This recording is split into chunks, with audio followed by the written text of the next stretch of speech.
I thank the gentlelady for yielding, and I appreciate her leadership as the chairman of the Financial Institution Subcommittee and for her support of this important legislation. I rise in support of H.R. 5062, the Examination and Supervisory Privilege Parity Act, and I want to thank the gentleman from Colorado, my friend Mr. Perlmutter, for working with me in a bipartisan fashion to introduce and advance this legislation. In central Kentucky, one of our signature industries is the auto manufacturing industry, and no place exemplifies this proud fact more than Toyota Motor Manufacturing of Kentucky and the plant that is located in my district in Georgetown, Kentucky.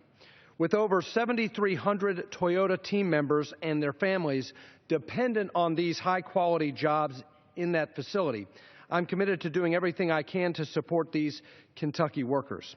This legislation does that. H.R. 5062 is, as my friend from Colorado said, a technical fix. But it is an important piece of legislation because it helps automobile finance companies like Toyota Financial Services, which finances over 2/3 of new vehicle sales for Toyota customers. This legislation assures that these consumer lenders, that when they provide confidential and privileged information to their regulators in the course of supervision, the customary privilege or confidentiality of that information is not waived when shared with state regulatory agencies.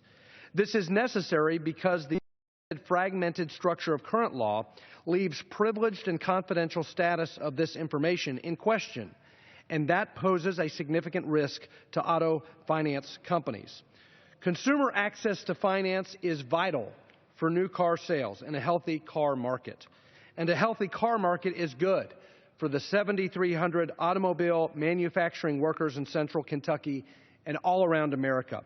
I urge support for this legislation, which again simply guarantees that when the Consumer Financial Protection Bureau asks for confidential and privileged information from a captive finance company and then shares that information with a state regulator, that information shared will continue to be treated as privileged and confidential. I urge support for this legislation, and I yield back. Gentleman yields.